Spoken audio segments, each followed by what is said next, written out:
Hey people, how's it going? Oh my god. The jungle hair, the jungle beard. That was an intro I did with the cyber, the jungle hair, the jungle beard, the jungle life with H Baddie.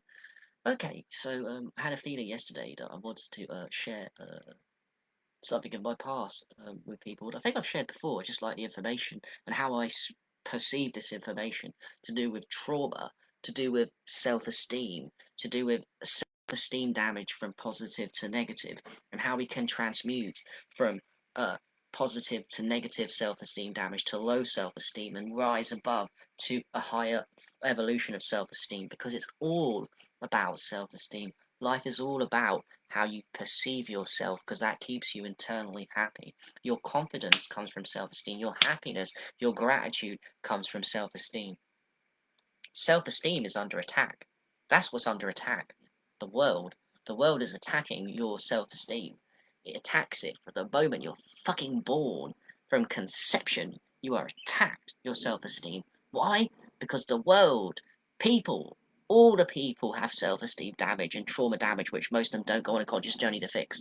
So that includes your parents, as you're born into this world and it's not even your fault and you're a baby, and you have to figure out life. You have your parents to protect you, but all these people are traumatized themselves, your parents, and they have the self-esteem damage which they pass on to you. So that's crazy. Anyway, what am I saying? I don't know. I just feel quite high. But I am saying good points. I always do make points in my own simple way. But this is true. What I'm going to tell you because I want to synthesize my knowledge into a certain. See if you guys can relate to it. I really like how I think on certain topics, and one of them has always been my specialty is self-esteem because that's what got damaged. That's what got damaged for me. I mean, for everybody my self-esteem, how I looked at myself from a positive self-esteem, relatively, because we all born relatively with nice self-esteem as babies, as children, as teenagers, and then for most people, as teenagers, it starts to go down a little bit because then you enter the world of, oh, I need to do a job I don't like.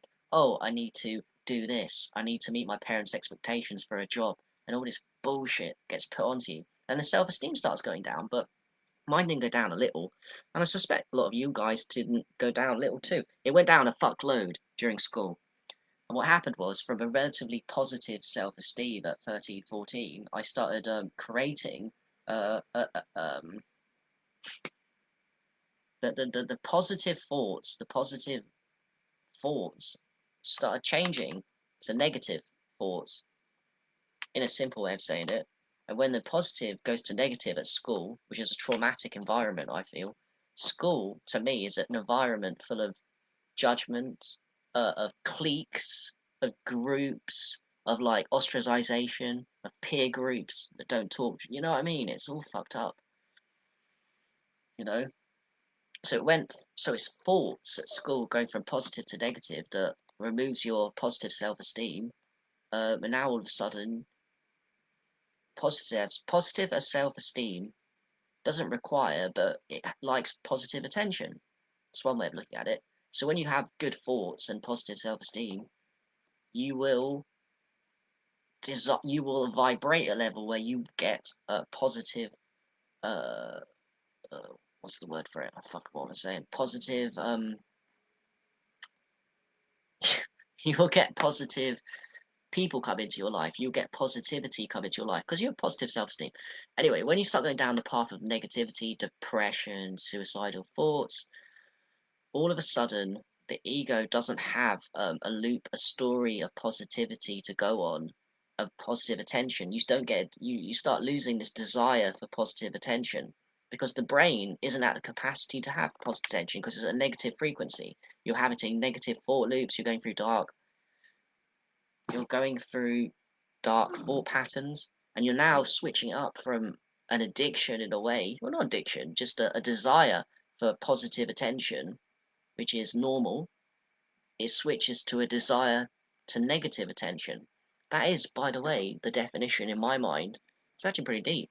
Definition of low self-esteem. What does it mean to truly have low self-esteem?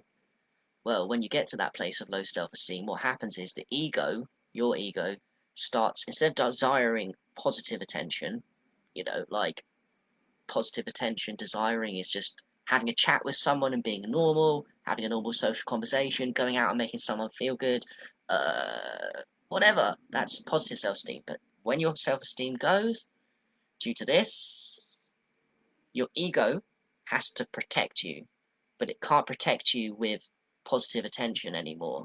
So it flips and gets you start attracting and manifesting negative attention in your life. You flip from the positive attention to negative attention. What does that mean? You start becoming the guy that's super weird. You start becoming the girl that's super weird. You start acting, doing different things. I mean, on extreme levels, you start cutting yourself. You start having suicidal thoughts. On the extreme levels, you start hiding yourself away from people. You start killing vibe in a very subtle level from low self-esteem. Instead of being able to vibe with people and have normal conversations, you'll be the vibe killer in the conversation. You'll be the one saying the odd thing. You'll be the one when people are vibing with each other where you try and take over the conversation. Yeah, because taking over the conversation and ruining the vibe when people are conversing in a group is called attracting negative attention to yourself, because it's not your fault. It's because you are now going down the path of low self-esteem. You are now becoming traumatized and unhealed. Your ego has to protect you. You can no longer rely from positive attention from a group setting. So in a group setting, you make it all about you. You ruin the vibe. You do this thing. Oh, he's the weird one. He's the kook. And then, do you know what I mean? Like, it's complicated, isn't it? It's that annoying aunt that talks too fucking much. That annoying aunt. She can't shut up. She's lost her self-esteem.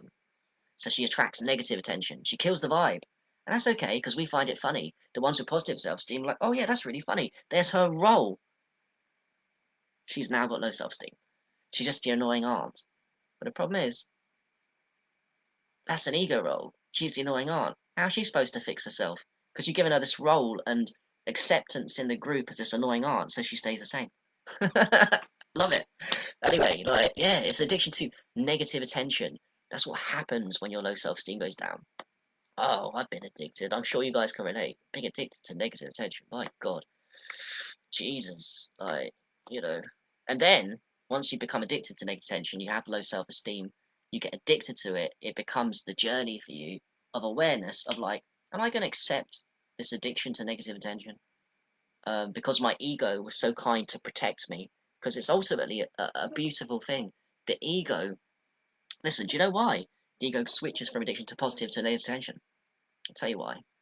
Because the ego, your ego, our egos, can't handle being invisible. Mic drop. That's huge. Your ego can't handle being invisible. It would, when you lose self-esteem, you lose this desire to be positive. Um, your ego can't handle being ignored. So what it does is it switches to the negative. So in other words, your ego has always been on your side to protect you. So when you manifest low self-esteem as a personality disorder, is what I call it, that I have had and have, but way worse in the past. I see it in so many people. Like, yeah, it's your ego protecting you. But here's the key. Let's not get stuck there with low self-esteem. Addiction to negative attention.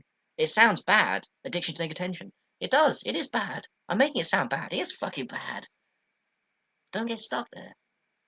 Because you can switch it up. Because I did. Do you know how I transmuted, relatively, my addiction to negative attention? I went from extreme low, addicted to attention. I thought, I need to get addicted to positive attention. Not consciously, unconsciously. So that's what I did. Look at me now. Maybe I'm addicted to positive attention, but maybe it's part of my healing process. Because if you're addicted to negative attention, and you want to come to balance where you're addicted to no attention, you just are who you are. You don't need validation either side, positive or negative. That's the ideal. But you're addicted to negative. The only way I found, for me, to get back to balance eventually, maybe in the future, or maybe not, because I enjoy life anyway, is to go from extreme negative to extreme positive. So I'll do loads of shit. I'll get involved and help loads of people. I'll write loads of books. I'll share my journey. I will build projects in the future. And I will build projects. That's my motivation. You see, that's where my motivation, I'm telling you, my spark, my desire, where it's all come from. It's all come from extreme negative attention addiction to how do I fix myself, go back into balance and need no attention? Because I just am who I am. I am the all. I'll go to the extreme opposite and go to the extreme and positive attention and keep doing that. And then eventually, maybe, from extreme positive attention, which is not a bad place to be in, if I'm being honest. Still validation seeking. It's like you go back into the middle balance. That's how I did it. That's how anyone can do it. Fun, isn't it? But it's amazing how the ego protects you and how traumatized we all get.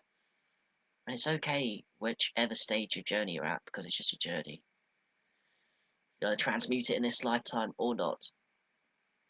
I've chosen myself to transmute it in this lifetime because I've been addicted to negative attention. I still have the scars of that in my mannerisms, my physical mannerisms when I talk to people, when I go quiet in conversations, when I don't know what to say next in conversations. It happens all the time. When I feel like running away from group settings. When I do run away from group settings. It's still not fully healed. It's my past. But it's okay because I'm changing. I'm trying my best. I laugh at it now. I forgive myself. I find it funny, my addiction to negative attention. It's not how you guys know me, but it is who I was. And it is how my people at school, when I was 14, 15, 16 at secondary school, do know me now. They don't really know me as this person I am now. They know me as the old Harry, addicted to negative attention, who they probably felt sorry for. They don't know me as the person on a journey, but that's okay. All is good in the realms of the universe. So yeah, that's it. Basically, low self-esteem is addiction to negative attention. High self-esteem is, I won't say addiction, but craving positive attention. Maybe the best word is imbalance, needing no attention. But ultimately, that's not true because needing no attention is hurtful to the ego because the ego does not like being invisible. That's how it protects you by giving you low self-esteem. It protects you. The ego can't handle being invisible at the deepest level for any of us. It can't. It really can't. The ego's incredible, but it can't handle being invisible. That's why we've got to transmute it, isn't it? That's why the ego's bullshit. That's why when you die, the ego's gone. Fuck that shit. You go into duality. We don't even non-duality. We don't even need it. The ego's only needed here to survive. Peace.